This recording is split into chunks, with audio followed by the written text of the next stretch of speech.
Phone farming. एक गांव में एक मोबाइल शॉप था। उस शॉप का मालिक एक दिन दूर से एक आदमी को आते हुए देखकर शॉप के अंदर एक अलमारी के पीछे जाकर छुप गया। वो आदमी दुकान के पास आकर, राजू, अरे ओ राजू, कहाँ हो? शॉप को छोड़कर कहाँ चले गए हो?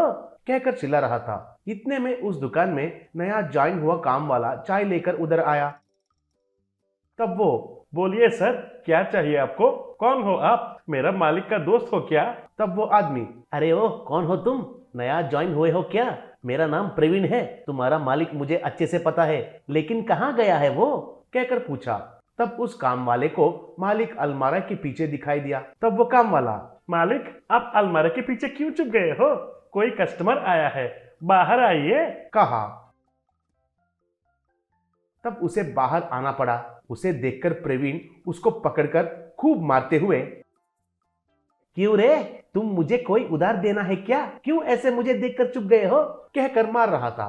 तब वो मालिक, फिर नहीं तो क्या करूं? तुम्हारा सेलफोन का पागलपन ऐसा है, हर रोज एक नया मोबाइल खरीदने के लिए आते हो और नया मॉडल नहीं मिला तो मैंने कोई गलती किया जैसा मुझे पकड़ कर मारते हो, इसलिए छुप गया हूँ। असल में तुम्हें नहीं, हर रोज एक नया मोबाइल खरीदने के लिए पैसे देने वाला तुम्हारा बाप को कहना है, कहा।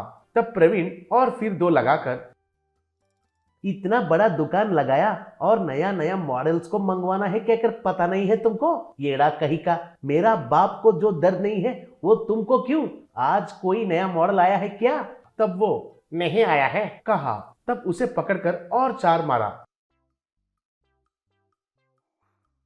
प्रवीण का पिता करोड़पति था और बहुत अच्छा आदमी भी था। भगवान का महाभक्त था। अन्नदान,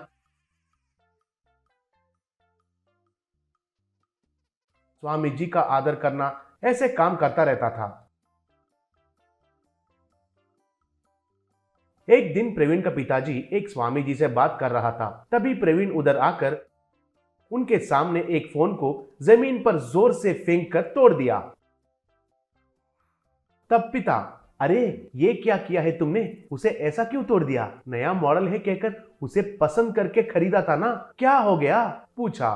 तब प्रवीण, छी छी, ये तो बेकार का फोन है, गेम खेलने से स्टक हो रहा है, मुझे आईफोन 14 मैक्स प्रो चाहिए, पैसे दो, कहा।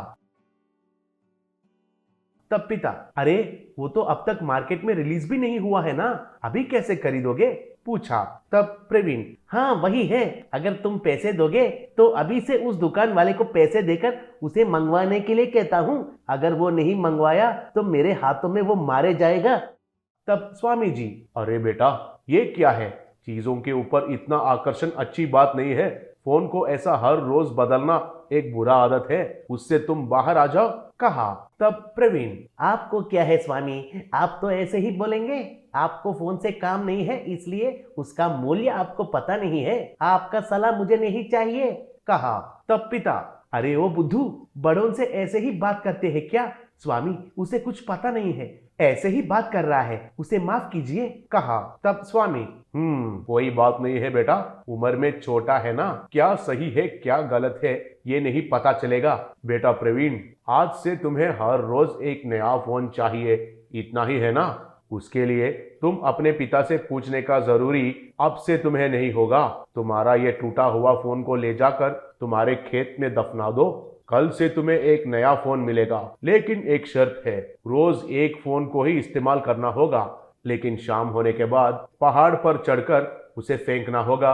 अगर तुम जिस दिन नहीं फेंकोगे तो उस दिन तुम्हारा मौत हो जाएगा, कहा। तब प्रवीण, अरे वाह स्वामी, सच में हर रोज एक नया फोन मिलेगा और उसे पहाड़ से फेंकना पड़ेगा? मुझे भी वही चाहिए स्वामी, सच में आप तो बड़े महान हो स्वामी, अब से हर रोज मुझे त्योहार ही त्योहार है, कहा। तुरंत ही जाकर उस टूटा हुआ फोन को उनके खेत में दफना दिया। बस वो खेत भर पूरा सेल फोन उगने लगे। उनमें से प्रवीण ने उसका पसंद का फोन लिया और शाम तक बात करके, गेम्स खेल के बहुत एंजॉय करने के बाद बहुत मेहनत से उस पहाड़ पर चढ़कर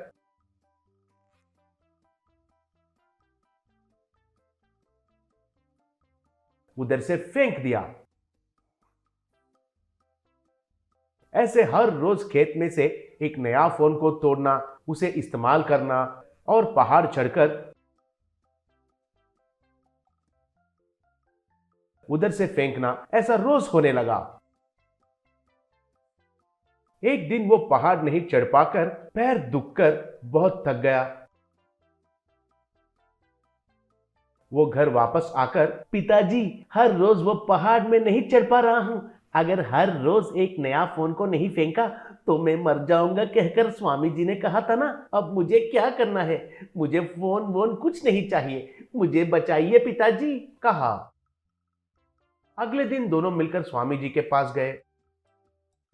प्रवीण स्वामी जी का पैर पकड़कर माफी मांगा। तब स्वामी जी उनका सर पर हाथ रखकर, बेटा, मैं अपना शर्त को वापस लिया, अब से तुम्हें कुछ नहीं होगा, अब से थोड़ा जिम्मेदारी से रहना, चीजों के ऊपर आकर्षण कितना कम कर सकते हो उतना अच्छा होगा, कहकर उसे आशीर्वाद दिया।